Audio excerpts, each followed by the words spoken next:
नमस्कार प्यारे छात्रों, आप हैं Rajkumar Patel sir YouTube channel पर। हम पढ़ रहे हैं 8th ग्रेड अभ्यास पुस्तिका। आज हम पढ़ेंगे कक्षा 7वीं की हिंदी पुस्तक का पार्ट 22। पार्ट 22 का नाम है महाराजा श्री अग्रसेन। इस पाठ के प्रश्नोत्तरों को हम हल करते हैं। सबसे पहले बहुविकल्पीय प्रश्न है। प्रश्न पहला है, भारत सरकार ने महाराजा श्री अग्रसेन की स्मृति में डाक टिकट कब जारी किया? तो इसका बी विकल्प सही है, 24 सितंबर 1976। बी विकल्प को हम सही करें। प्रश्न क्रमांक दूसरा है, सही वर्तनी वाला शब्द है। तो सही वर्तनी वाला यहाँ जो शब्द आप देख रहे हैं आदर्श, ए ऑप्शन इसका सही है। बाकी ये 3 विकल्प जो हैं ये गलत हैं।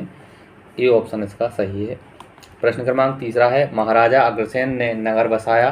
तो महाराजा अग्रसेन ने अग्रोहा नामक नगर बसाया था। बी विकल्प इसका सही है।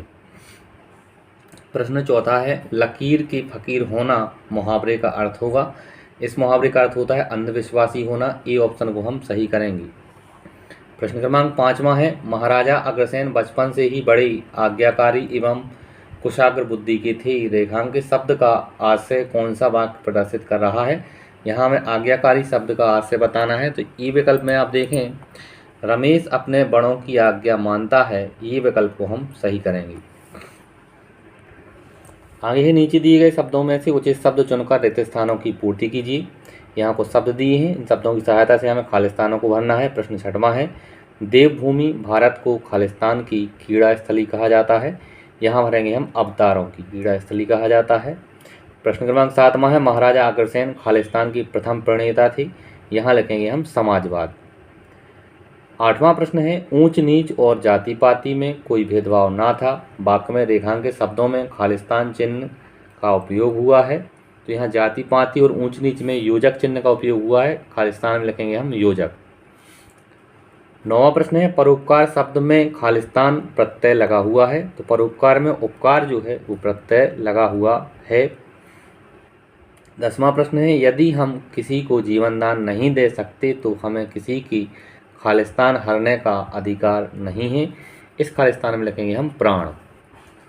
आगे देखें अति लघुत्तरीय प्रश्न। प्रश्न क्रमांक 11वां है, जीवों के प्रति दयाभाव दिखाने के लिए अग्रसेन ने क्या किया? इसका उत्तर है, जीवों के प्रति दयाभाव दिखाने के लिए अग्रसेन ने पशु बलि पर रोक लगा दी। 12वां प्रश्न है, अग्रवाल समाज के प्रवर्तक कौन थे? इसका उत्तर है महाराजा श्री अग्रसेन। प्रश्न क्रमांक 13वां है, नींव रखना मुहावरे का वाक्य में प्रयोग करिए। इसका उत्तर है, महारानी लक्ष्मीबाई ने अंग्रेजों से युद्ध करके स्वतंत्रता संग्राम की नींव रखी। 14वां प्रश्न है, अग्रवंश के 18 गोत्रों का चलन किस तरह प्रारंभ हुआ? इसका उत्तर है, अग्रवंश के 18 गोत्रों का चलन 18 यज्ञों के आचार्यों के नाम पर प्रारंभ हुआ। आगे लघुत्तरीय प्रश्न है। प्रश्न क्रमांक 15वां है, आप अपनी शाला में समाजवाद की स्थापना किस तरह कर सकते हैं? 2 वाक्य लिखिए। हमने लिखा जाति पाति का भेदभाव मिटाकर, और दूसरा है अच्छे कार्यों को महत्व देकर। प्रश्न क्रमांक 16वां है, वैश्यवंश स्थापना की पौराणिक कथा क्या है? इसका उत्तर है, वैश्यवंश की स्थापना पौराणिक कथाओं के अनुसार ब्रह्मा जी के उदर अर्थात पेट से हुई है। प्रश्न क्रमांक 17वां है, पाठ में से उन गुणों को छांटकर लिखिए जो किसी व्यक्ति के महान मानव बनने में सहायक हैं। हमने लिखा जन कल्याण का भाव, दूसरा है एक रूपता, तीसरा है नैतिकता, चौथा है दया की भावना, 5वां है परोपकार, और 6वां लिखा राजनीतिक मूल्य का महत्व।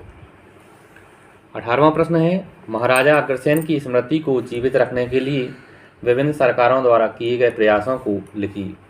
इसका उत्तर है, महाराजा अग्रसेन की स्मृति में भारत सरकार ने 24 सितंबर 1976 को 25 पैसे का डाक टिकट जारी कर दिया और एक मालवाहक जहाज और दिल्ली से हिसार तक के राष्ट्रीय राजमार्ग का नाम महाराजा श्री अग्रसेन के नाम पर रख दिया गया।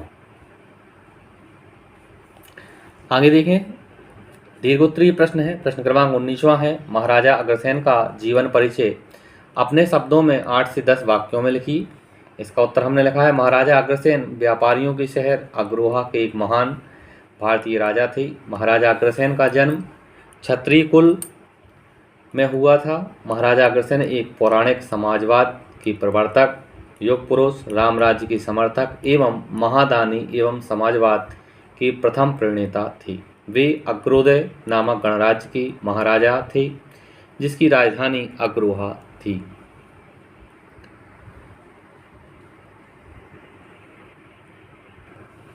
20वां प्रश्न है, आप अपनी शाला में ऐसे कौन कौन से कार्य करोगी जिससे आप एक आदर्श छात्र बन सकें। इसका उत्तर हमने लिखा। नंबर 1, हम हमारी शाला में नियमित साफ सफाई का ध्यान रखेंगी। दूसरा लिखा है, प्रार्थना के बाद कम से कम 2 सद्विचार बोलेंगी और उन्हें जीवन में धारण करेंगी। तीसरा है, हम अपने शिक्षकों की आज्ञा का पालन करेंगी। चौथा लिखा है, विद्यालय में सदा शांतिपूर्ण माहौल बनाए रखने की कोशिश करेंगी। 5वां है, विद्यालय की पेड़ पौधे एवं अन्य सामान की देखभाल करेंगी। 6वां लिखा है हमने, विद्यालय के सर्वांगीण विकास के लिए यथासंभव प्रयास करेंगी। 7वां है, विद्यालय परिसर में सदा अनुशासन का पालन करेंगी। 8वां है, विद्यालय की गतिविधियों में भाग लेंगी। 9वां, स्वच्छ एवं निर्मल वातावरण स्थापित करेंगी। और 10वीं लाइन हमने लिखी, प्रतिदिन हम अपना गृह कार्य समय पर पूर्ण करेंगी। छात्रों, इसके बाद हमने एक होमवर्क प्रश्न लिखा है आपको बताना है भगवान श्री राम कहाँ के राजा थे। इस प्रश्न का उत्तर आप हमें कमेंट करके बताएंगे। इस तरह से प्यारे छात्रों, इस वीडियो के माध्यम से हमने पार्ट 22 के प्रश्नोत्तरों को पूरा किया। आगे के पार्ट के प्रश्नोत्तर के लिए आप हमारे चैनल को सब्सक्राइब करें और वीडियो को लाइक करें, अपने दोस्तों के साथ शेयर करें। धन्यवाद। जय हिंद। वंदे मातरम।